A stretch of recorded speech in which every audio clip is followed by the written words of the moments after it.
And we are back. You are listening to Powerful Women Revealed, and I'm your host, Nicole Perry, and what a beautiful song. Oh my gosh. Gorgeous. Gorgeous. And they Very fitting. And they have been loved being in your shelter. And they will continue to be loved. And it's just, love is the strongest word in the universe, right? So I love that. Now, what are the first initial steps that you're taking to assist the families? Because you're a well-oiled machine. You know, you've got certain things that you do. What are the initial steps? Well, when they arrive, the absolute first thing we do is try to make them feel as welcome as possible. They're coming from a very traumatic and difficult. Yes. Yeah. So very simple things, welcoming them to the program, introducing them to staff and other clients, getting them comfortable. Beyond that, initially, they'll meet with their case manager and have an assessment. Okay. And we'll try to get as much information as we can about the family, how they came into homelessness. What they're lacking, what their needs are. Absolutely. What they want. Yes. What their Definitely. desires are.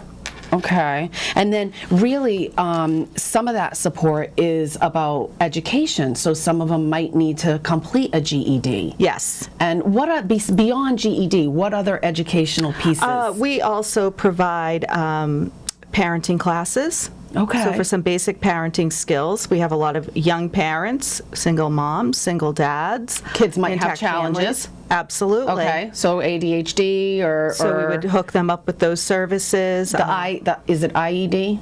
IEP. IEP. Yes. Okay. So we would hook them up with agencies such as the Kennedy Donovan Center. Yes. Familiar with them. Yes. And we have some people that come and do some on-site nutrition, UMass Extension, as well as an RN in the area who's been involved with us for a long time. And the nutrition piece is really important because if you don't have a lot of money, not healthy food is cheaper than healthy food. Yes, it is. So are they learning real attainable and sustainable ways to introduce healthier foods? They are. Even if they're packaged? Even if they're packaged. Yes, because, you can buy yucky ice cream real cheap, or you can buy Breyer's ice cream and save coupons and do different things like that. Right. Okay. Which probably not the best example, ice cream, but I don't know why I came up with that. But no, really, I mean, I went through a phase in my life where I was switching out foods. So no more Doritos in my house. It was Lay's potato chips because they're both bad. Right. They're both not good. But at least Lay's potato chips only has 4 ingredients or 5 ingredients. So it's those kind of educational tips about what is the healthier choice? Yeah, the healthier ingredients. Okay. Well, that's a beautiful thing. I'm really excited about that because it's important. Yes. It's not just about finance and the housing. It's really the overall. It is. Balance. It's a balance of everything. Now, what type of financial guidance are you sort of providing?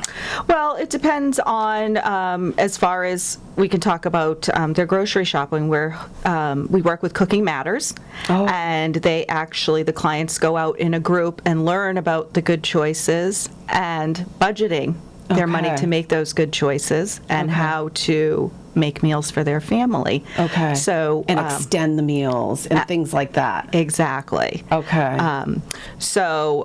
As far as budgeting their, general monthly budget, we sit down and we look at receipts. We have our clients save receipts from typical shopping runs, and then we go through and show where they could cut, where they could have saved.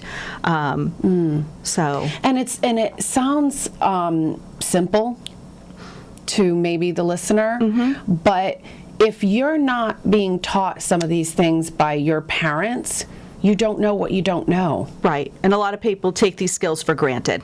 Yes. They just assume everybody knows how to do that. Yes. And the reality is that they don't. Yeah. It's very important. Okay. Now, what other resources besides the nutrition and the educational piece?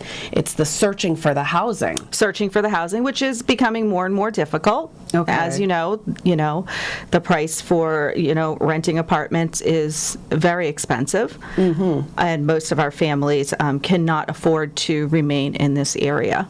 So we okay. do, a lot of our families do move outside the area, perhaps Fall River, but we Okay. present that as another stepping stone. It doesn't mean Okay. you have to be there forever. And we work with Yeah. them for a year after they leave to continue to reach those goals. And it's not, and do you focus on the employment before the housing? How does that work? We try to do both. Simultaneously? Yes. Yeah. Yes. Sometimes you can't, but Because when you're, you want all the pieces of the puzzle to fall into place Right. about the same time. right. Okay. It would be nice if everything did fall into place before they left us, but that's really not usually how it happens. So we do stay with them for a year. So do you work closely with the Plymouth Career Center? Yes. Okay. Yes. So they're a great resource. They're a wonderful resource. for anyone who is looking for employment. They offer classes for basic computer skills, so they're Okay. a wonderful resource for our clients. Oh, I didn't know that. Okay. Now, what is the independent living training I read? Part of that is the nutrition classes, the parenting classes. We also have a Oh, okay. 6-week program, Steps to a Healthy You, and that covers nutrition, first aid, a variety of CPR. I just CPR, yes. Yes. Okay. Now, is there something that you wish you could provide, but you can't? I think there's a lot that all of us in this, wish that we could provide. What I would like to do is more of a takeaway. If you could just relieve the families of all the stress and the shame and the guilt that's associated with being homeless, Oh my God. I think it would just propel them to success even further, faster. So Oh, but you are doing that. And you have a large staff. we do. We're a staff of 10, and we have approximately 75 volunteers that help us run. Residential staff. Yes. Beyond the board. Beyond the board. So we're a Okay. total of 10 official staff members, 75 volunteers that help us run all of our programs. Okay. And you also, we're going to talk about more when we come back from break, but you also have a Voice in the Night program. Yes. And I just think that is so beautiful. Voice in the Night, it just sounds so beautiful. Anyway, all right. Well, I hope you'll stay with us. We've got to go to break. My guest is Helen with the Plymouth Area Coalition.org is where you can find more information. I'm your host, Nicole Perry, and you're listening to Powerful Women Revealed right here on 95.9 WATD.